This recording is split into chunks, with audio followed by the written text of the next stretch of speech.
Well, Sarah, Brent, yesterday, State Senator Gary Winfield introduced Senate Bill 138, which would cap annual rent increases and establish rules for no-fault evictions. Housing advocates say this is much needed legislation, but it's only part of what they call a housing crisis.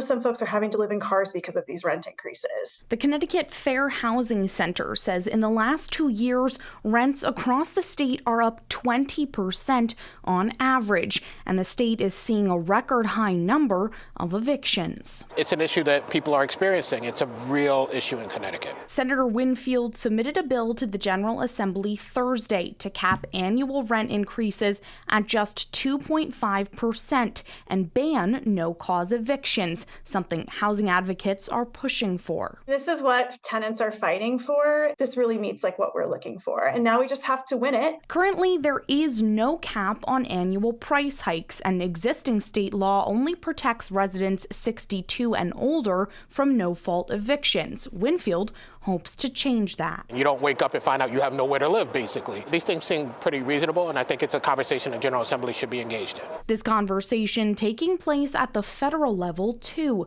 Members of Connecticut's congressional delegation signing on to a letter Thursday urging the Biden administration to pursue all possible strategies to end corporate price gouging and ensure people experiencing homelessness across the country are stably housed this winter. When the national government speaks, that means something a little bit different than when we speak, and I think that's an important conversation to happen at that level as well.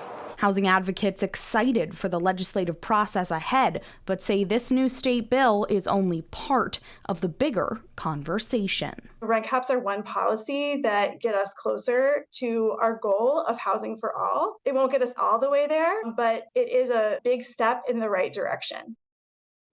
And this bill is now in the Housing Committee, and Senator Winfield tells me he's efforting conversations with lawmakers across the aisle and expects ample support, saying this is not a partisan issue. Sarah, Brent.